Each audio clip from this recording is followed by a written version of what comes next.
Hi my friends, I'm Luca Turilli of Luca Turilli's Rhapsody and you are enjoying DaBelly. See you soon, ciao!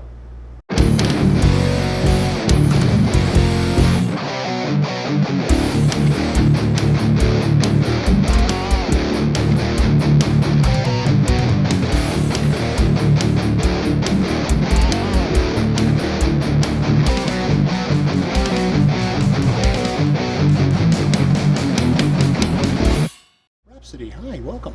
Hi everybody, it's a pleasure to be here with you. Ciao. Well, here to talk about your new album. Well, it's not new, it's been out for a little bit though, Prometheus. I want to hear all about it. I mean, that's such a big album. It's so much different than the last one you did. It's bigger in every way. Tell me about it. Well, yes, I think it represents really the cinematic metal we have in mind, So this trademark, typical, always related to Rhapsody. And this is a really cinematic metal album in the sense that it took a lot of time to prepare all the arrangements. It was not about the basic song composition, but all the work, the production, all that, many special guests, many choirs, so many people involved, Also Ralf Scheepers as a special guest, as vocalist, and then for the choirs, also in the duet, part of the bonus is singing a duet with our singer Alessandro in the bonus track Thunder Still, yes. The song of Riot, and then we have also David Readman, so many now that for sure I would forget someone. Bridget Fogel, Previn Moore, famous soprano and tenor that always work typically with our band from album to album. And then really now past some time, I don't remember, but it was something like 10 months of composition and arrangement, let's say. And then the production, another 3 months, then 1 month for the mix. So it was really exhausting. But in the end, what we have in our hands, we're really proud of. And it's an album that you will know very soon why it will be very important in the discography of Rhapsody, because great things are going to happen very soon in relation with such album. And so yes, great sales. This is amazing, because now in 2016, I mean, you can also be disappointed by sales in general, knowing the situation of the market. Yes. But we are so happy. Okay, of course, we have a great record company behind us that is Nuclear Blast, that in Europe is one really of the top ones. And so, I mean, better than that. Just to play tonight and to meet our fans here, because for us this is very important. And when you compose an album, you are close in your studio, you invest your energy, your heart and soul. But then when the people are in front of you and you hear them singing those words that you wrote or the music that you composed, then it's something.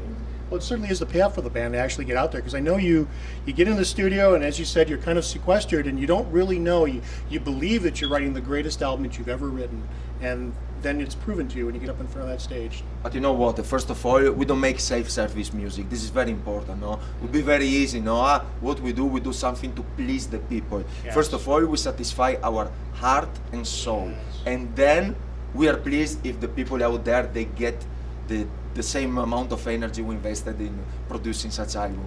So that's the thing, That should be art.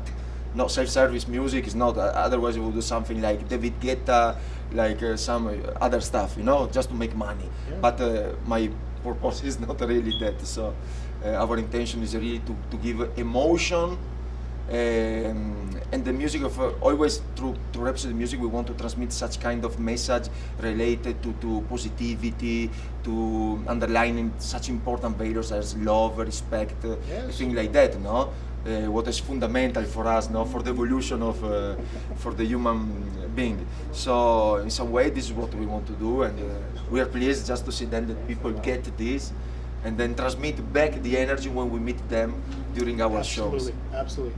Now I know you took, it seems like almost 3 years between albums, since Infinity and now to this Prometheus. And as I understand it, you took a little time to build up your studio at home and to have that space to actually sit and compose. Tell me a little bit about that. Yeah, that was an incredible goal. At first we were thinking just 3 months were needed in the end to build the new studio with the ultimate samples, orchestral samples and all that, no? Because of course as a Rhapsody are based on orchestration, all that. I want really to have a kind of home studio where I can really compose whatever I want, just wake up in the morning if I want to create I don't know, a melody based on Russian folk or Celtic, Celtic flavor. I can, because I have all the instrument existing, but then it took really 1 year. It was very expensive thing, but now my studio is one of the 10 most powerful studios in Europe. So this is what it is, and it took a lot of time, 1 year of time and problems, because you know when you deal with computers, multiple computers connected to each other, you can have some problems, no? Knowing the hardware and the software situation. So we're working with some technicians that are really working in this field of the, you know, creating samples that then the composers they use for the soundtracks in Hollywood, whatever, no?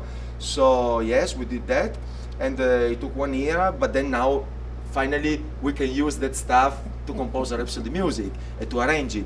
So that's very good, and that's it takes a lot of time anyway, because when you have all the instruments existing on the planet available at your fingertips, and you are a composer, then you can imagine that you do something, that you say no, I'll do something else, and so there is there are unlimited possibilities. So of course it takes time to choose the right sounds, to mix, but in the end it's worth, because we are very proud of what we have in the end. You also create challenges for yourself. I mean, you're not a band of 30 people on stage. You have to create the sound, so you must be traveling with a lot of technology to be able to get the sound tones. At first, I remember we proposed these backing tracks. We were one of the first bands in our style of music, and at first the journalists were a little bit skeptical. Every interview I was doing was asked, but are you thinking if this is possible? It's not.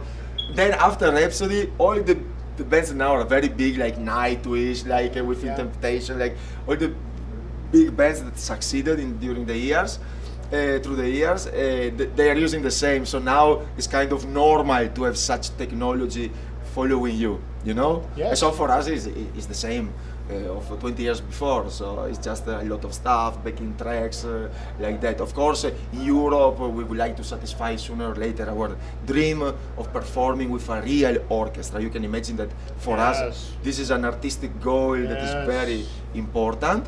And it's incredible that, for example, after the release of an album like Prometheus, I was contacted by people conducting choirs, orchestras. So there is really the love from these people from this classical field for the music of Rhapsody. So this is just amazing for us, no? Because we have the contacts to make something like that. But of course, to have an orchestra playing with you, you have to organize the things in a special way. The budget has to be incredible, because you pay like 60, 70, 80 people.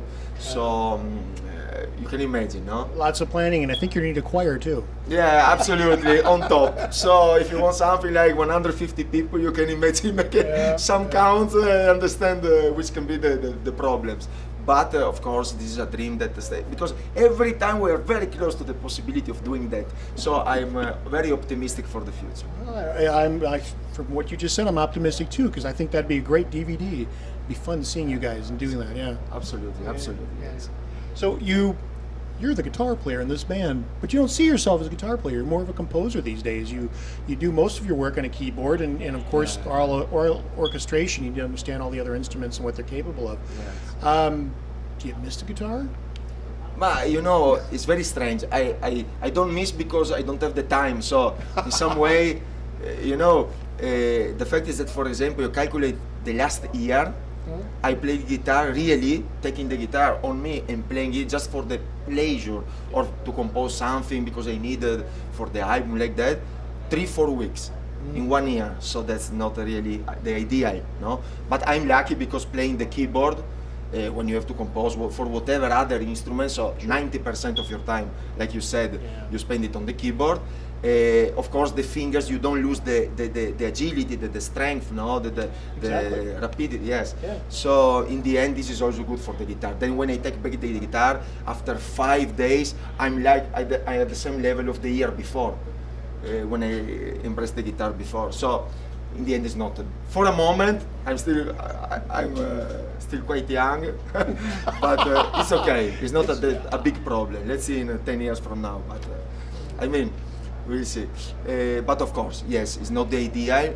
You know, I built my technique only in the first early years, like the first 10 years of my life. I started when I was 16. I developed it playing really 8 hours per day until 24, 25. And then, of course, there was the composition. That for me is more exciting, because playing an instrument, you know, the guitar, when you're a composer, you like to have to deal with many different instruments, because every instrument offers a color. Every musical color is an aspect of your heart and soul that can be expressed. So when I use just the guitar, I feel very limited, you know? So there is only one sound, basically, the sound of your guitar. While when you work with mandolin and with, I don't know, all the instruments, balalaika, or I don't know, Celtic harp, things like that, instruments like that, a new world opens, you know? As you know, you could take the same passage of music and play it on 3 different instruments and approach it completely differently. And that's why, when we compose a Rhapsody album, the fact that half of the songs we start composing using the guitar or the piano, this generates a different style of music, different colors, that if all the songs you would start normally in the like typically some bands they do in the rehearsing room, putting some parts together like this, then is the typical result that is expected, no, that is not surprising that much.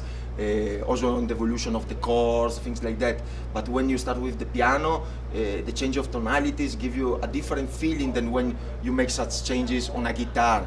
That maybe is not that fantastic, but the sound, the frequencies of every different instruments give you a real, builds an ambient, evocative, emotional, like no other. So yes, that's the way for me, for Rhapsody. Always variation, especially now, after having finished the saga, you know. We started with the first 10 albums were only related about the saga, musically and lyrically. Now with the previous album of Luca Turilli's Rhapsody, Ascending to Infinity, and with this album Prometheus, we already offer really different styles, no? Yeah. We use a lot of new instruments that of course I could not have used in the saga because it was only a fantasy related saga. So of course I could not use some modern instruments, for example. Now there is no limits, and from a compositional point of view, it's something fantastic. I was surprised to read that one of the people who inspired you is Danny Elfman. I remember Danny Elfman from Oingo Boingo. You're probably aware, Dead Man's Party and all that stuff.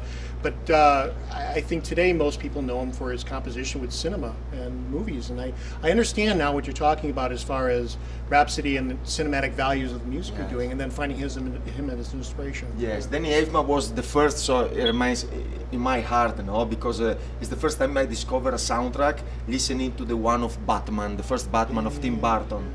It was amazing. It was like a new classical music, you know? It was that's why I call it classical music 2.0, because it was like to discover a new evolution of classical music, new colors, new instruments, a new mix between the instruments of the orchestra, really adapted for the big screen, no?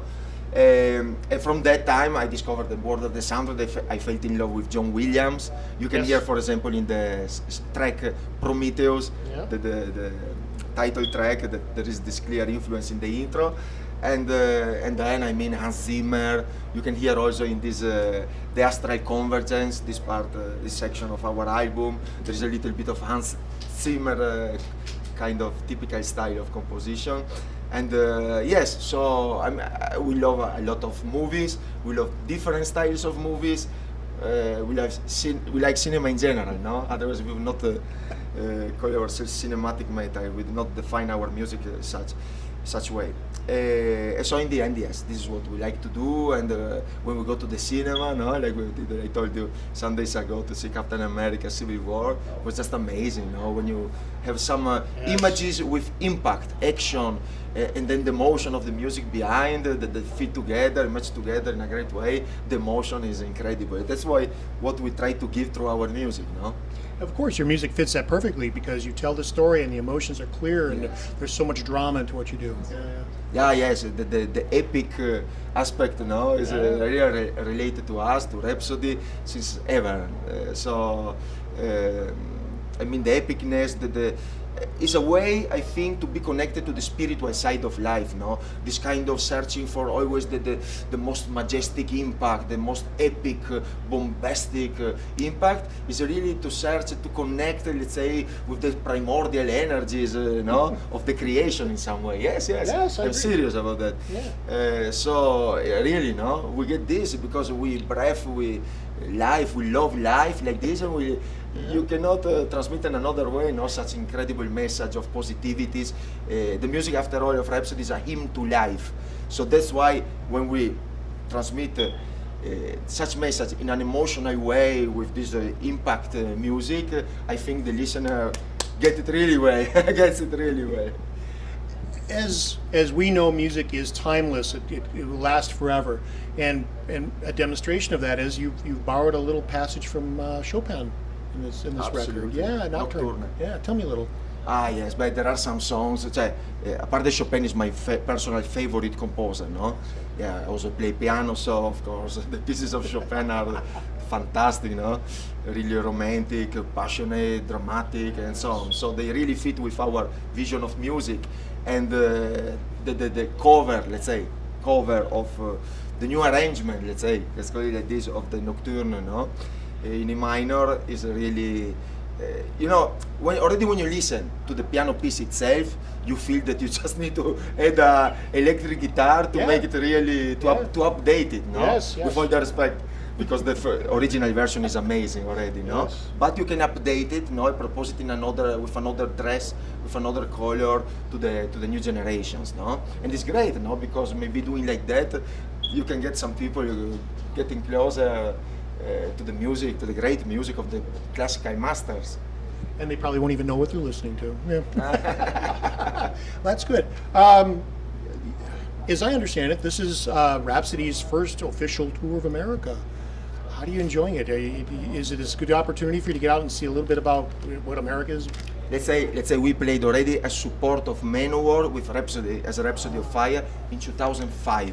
We played a dozen dates. No, now of course we call this as an exploration tour because we are really made we planned 28 days through all the country, so it's an incredible thing for us, no? Because we don't know how the people could plan. But until now, we are now at half of the tour, half of the run, and I can say we are really satisfied because in towns like New York, Chicago, and then we had big surprises like Kansas, Lawrence, yes. And yesterday, for example, San Diego was totally unexpected. It was amazing. So now every new town is like to discover at which point we are, at which point the people know us. It's fantastic, no? Because then in a couple of years, when we come back, we will have clear ideas, know where to, yes. Because now we want really to grow in your country. We love to be here. You can imagine, no? Yeah. We love cinema. We love Hollywood. We have this kind of American dream in some way because of the natural landscapes mainly, no? Because what your continent offers is unbelievable. Also Canada, Yes. Canada. We have 4 gigs in Canada. It's just amazing. And we love nature, and this is another aspect, no? Typical of the songs of Rhapsody, love for Mother Nature, for all the motion that you can get. Staring at the sunshine, things like this, but the natural landscapes that your land can offer is unbelievable. So yes, we would like to have more time, of course, to visit in between the dates. Not always is possible, but that's why we want to come more and more times and take advantage of it. Well, as you know, America is starting to wake up towards symphonic metal music. We're seeing a lot of the European bands come over and they're finding success, and it's exciting because it brings more bands like Rhapsody here. Absolutely, you're right. Nightwish, other big bands coming here, Symphonia Ignis, all that. Yeah. So Now for us it's the first time, let's say, it's really the first time now, because after 11 years, I think we don't have anymore the same people that in 2005 or very rarely, no? But now we are building, we want to build, it's like our first time, really. We consider it as the first time, and now in 2 years already, in the next 2 years we plan to come back. So we made already the visa for that, so Oh, I was gonna say, so I hope you can it's be sure that we will be back. I hope it's before 2 years, but okay. Well, that's all I've got tonight. Is there anything else you want to talk about? You know, I think I faced a lot of things about the contact of the music, about the plans for the future. I can tell you, of course, we have a lot of big plans, like I told you. Important collaboration we will reveal to the world in some weeks from now. And then the usual cycle of every band, no? New album, new tours, always more excited, and I mean, it's like this, really. Thank you for your time tonight. Thank you, my friend. It was a real pleasure.